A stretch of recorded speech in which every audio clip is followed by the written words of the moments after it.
Assalamualaikum warahmatullahi wabarakatuh.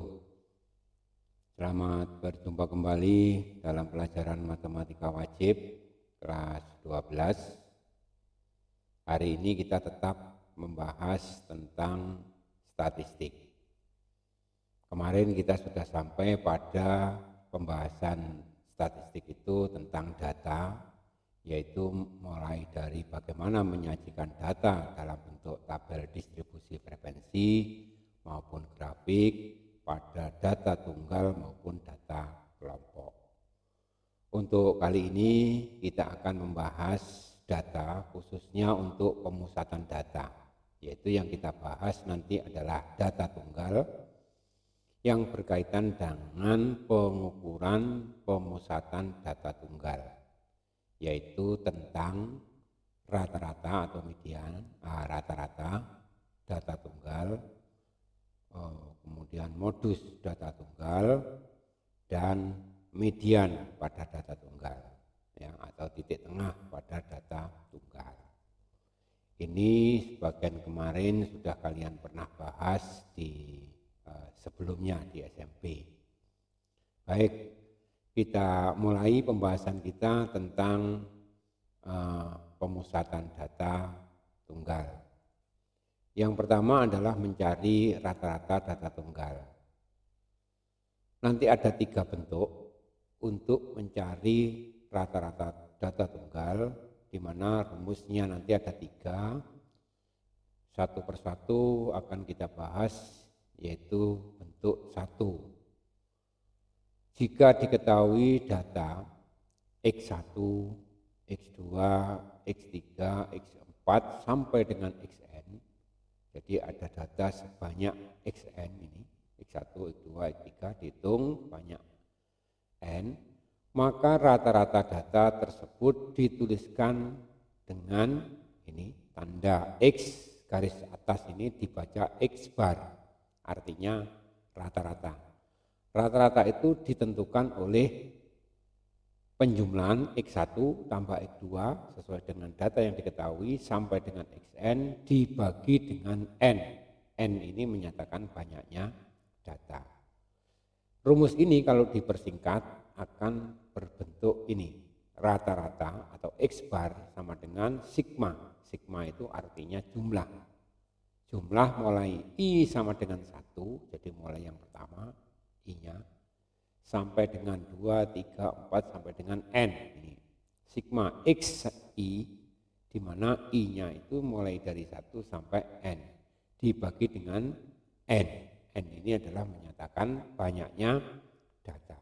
Oke, kita coba dengan bagaimana menentukan rata-rata dari data tunggal. Contoh misalnya, diketahui ada data sebagai berikut: 8, 8, 8, 7, 7, 9, 10, dan 11.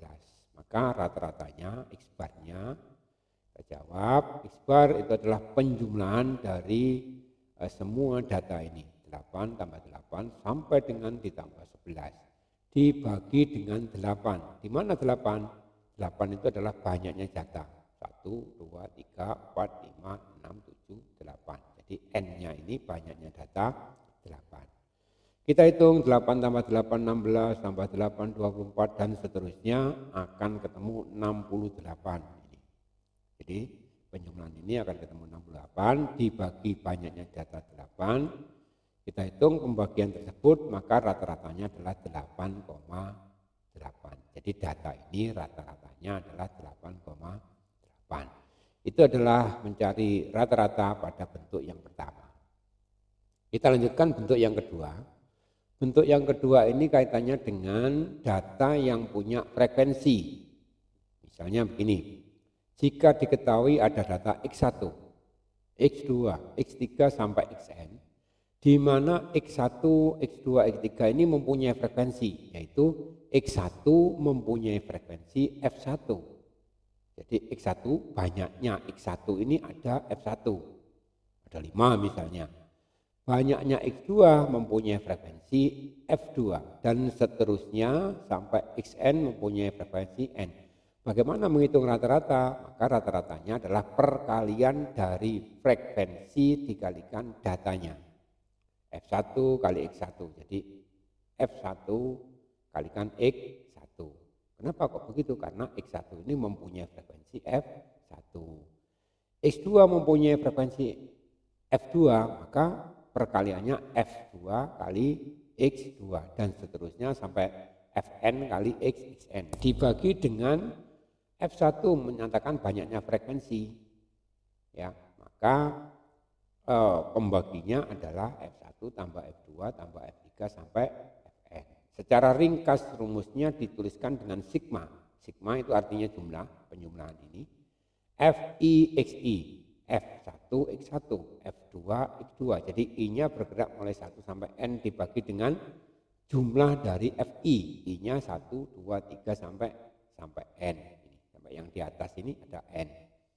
Ya, ini adalah rumus rata-rata apabila mempunyai frekuensi. Contoh misalnya, diketahui data sebagai berikut. Ya, yang dinyatakan dalam bentuk distribusi frekuensi data tunggal. Ini sudah pernah kita bahas kemarin.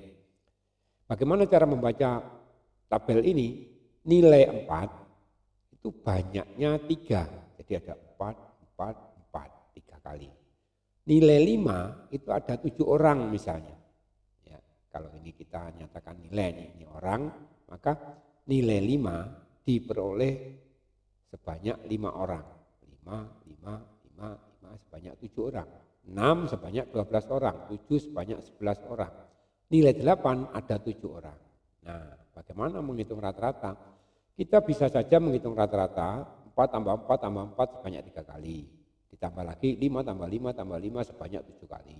Ditambah lagi 6 tambah 6 tambah 6 sebanyak 12 kali. Dan seterusnya sampai 88. Ini 8 ditambah 8 ditambah 8 sebanyak 7 kali dibagi dengan banyaknya data tadi. Penjumlahan tadi datanya berapa. Baik, untuk mempersingkat pembahasan tentang rata-rata ini maka digunakan rumus bentuk kedua yaitu data yang punya frekuensi. Ya, ini adalah X1, yang ini adalah F1. X1 mempunyai frekuensi F1 sehingga rumusnya persis seperti ini.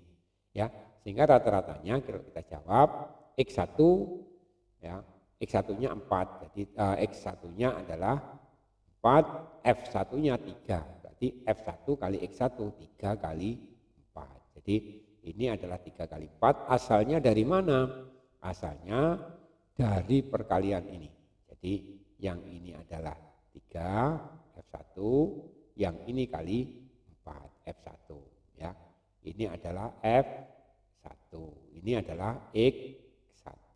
Jadi sesuai dengan rumus yang ini ya, rumus yang ini tuh. Kemudian yang di ini adalah X yang kedua, di sini adalah F yang kedua dan seterusnya sehingga perkaliannya adalah 7 kali 5. Ini 7 kali 5, 12 kali 6, ini 12 kali 6 dan seterusnya dibagi dengan banyaknya frekuensi F1 ini F1 tambah F2 sampai tambah F7 terakhir ini.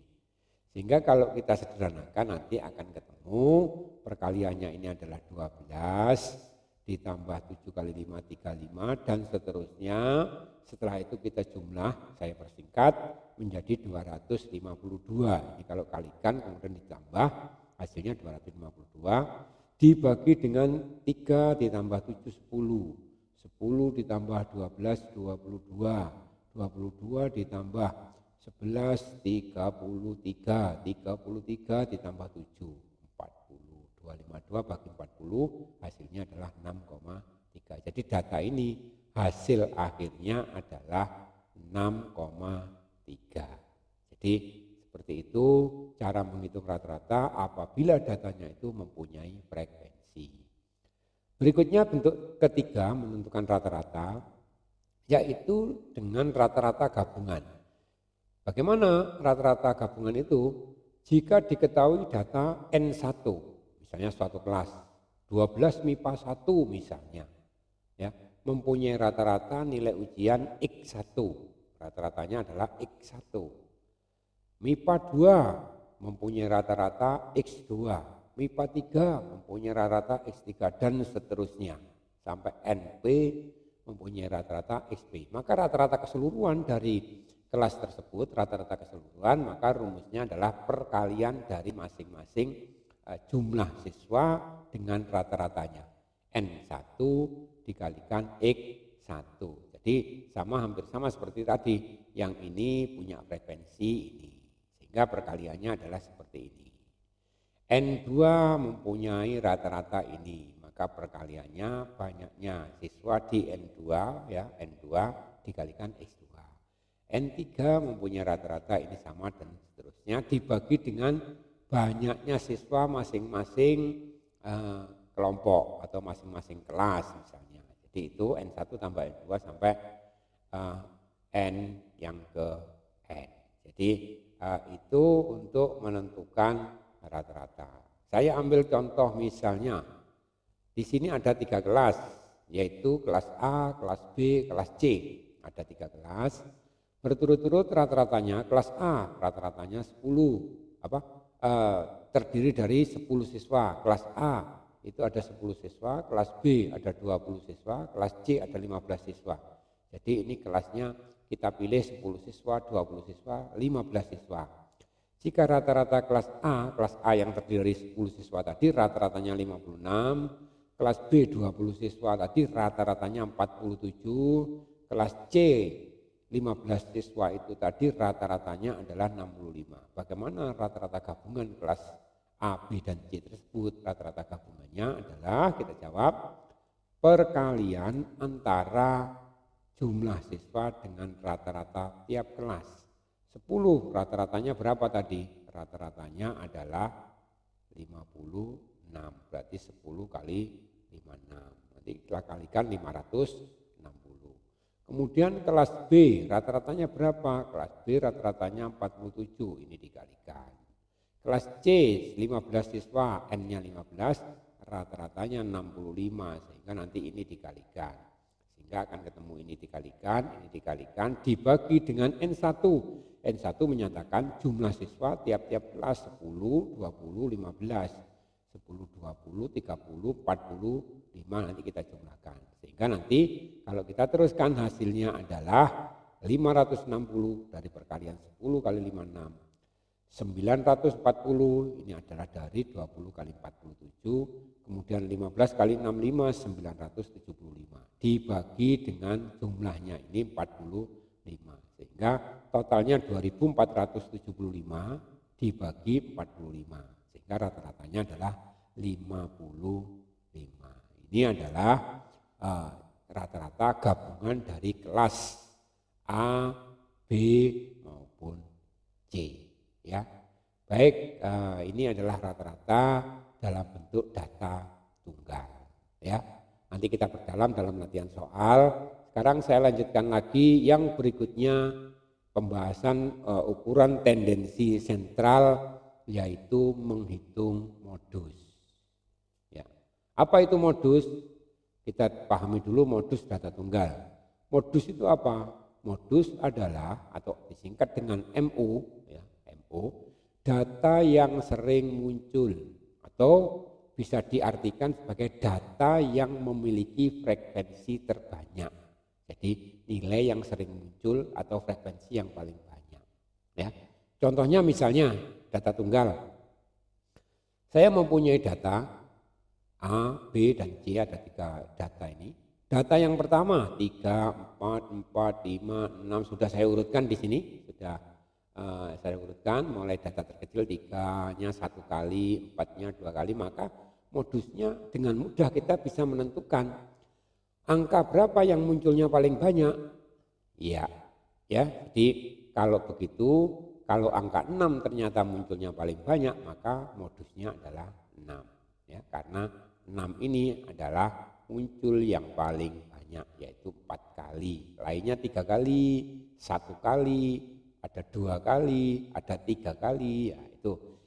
Sedangkan 6 4 kali, ya. Jadi modusnya adalah 6. Yang kedua, yang B, yang contoh 1B, ada 4, 5, 5, 5, 3 kali, 6, 6, 6, 3 kali, 7, 7, 2 kali, 8, 1 kali, 9, 2 kali. Bagaimana dengan modusnya? Yang paling banyak munculnya adalah angka 5 dan 6 itu sama, yaitu 3 kali. Maka angka 5 dan angka 6 disebut sebagai modus. Karena lebih banyak munculnya daripada yang lainnya. Daripada 7 lebih banyak 4, lebih banyak 5. Daripada 8 apalagi lebih banyak 5 atau lebih banyak 6. 5 dan 6 munculnya sama sehingga modusnya adalah 5 dan 6. Ada 2. Yang terakhir, yang C. Modus dari 5, 5, 6, 6, 7, 7, 8, 8, 9, 9. Ternyata di sini datanya kalau kita lihat semua munculnya sama, yaitu 2 kali semua. Bagaimana dengan modusnya? Masa semuanya ini modus? Modusnya 5, 6, 7, 8, 9. Apakah ini muncul yang paling banyak? Iya, dibandingkan dengan siapa? Tidak ada pembandingnya. Ya, ini muncul yang paling sedikit, tidak ada pembandingnya. Maka yang C ini, kalau kita disuruh menentukan modus, maka modusnya tidak ada. Karena tidak ada pembandingnya. Kalau ini, mengapa 5 modus? Karena 5 ini lebih banyak munculnya daripada 4. Karena 6 ini juga lebih banyak daripada 7. Mengapa 2? Karena 5 dan 6 munculnya sama-sama banyak dibanding dengan yang lainnya. Kalau ini enggak ada pembandingnya sehingga tidak ada modus. Oke, saya kira itu. Contoh yang kedua, di sini ada data yang saya sajikan dalam bentuk distribusi frekuensi tunggal. Bagaimana bacanya? Kita ulangi lagi. Bagaimana membaca tabel ini? Nilai 5 muncul sebanyak 6 kali.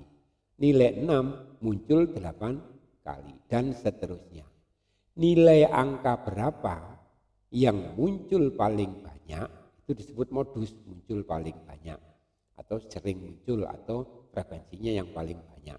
Dengan mudah kita bisa menentukan secara langsung bahwa modusnya adalah 8. Mengapa 8? Karena 8 ini munculnya paling banyak, ya, yang terbesar yaitu 15, lainnya di bawah 15. Jadi modusnya adalah 8. Oke. Saya kira itu dulu perlu dipahami, nanti saya lanjutkan untuk video bagian yang kedua. Sampai dengan modus, kalau ada pertanyaan bisa langsung chat ke WA maupun di kelas tim, ya. Saya lanjutkan nanti setelah pesan-pesan berikut ini.